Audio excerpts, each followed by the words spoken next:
আসসালামু আলাইকুম রহমতুল্লাহ। আপনারা জানেন যে আমাদের আবাসিক ঘরটি নির্মাণের জন্য আরও ৬-৭ হাজার ইটের প্রয়োজন ছিল, যেখানে আমরা ১,০০০ করে টোটাল ২,০০০ ইট আমরা অলরেডি এনেছি। আরও আমাদের ৫,০০০ ইটের প্রয়োজন হবে ঘরটি নির্মাণের জন্য।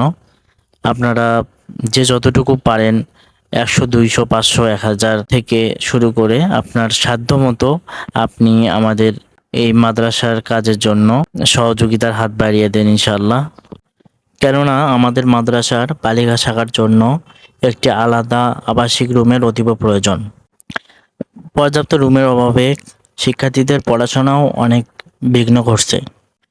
আবার আবাসিকে থাকতেও তাদের নানান সমস্যায় পড়তে হচ্ছে। এমতো অবস্থায় জরুরি ভিত্তিতে আবাসিক ঘরটি নির্মাণ করতে হবে। তাই সকলের নিকট আকুল আবেদন, উক্ত ঘরটি নির্মাণে সকলেই সাধ্যমতো সহযোগিতা করুন ইনশাআল্লাহ।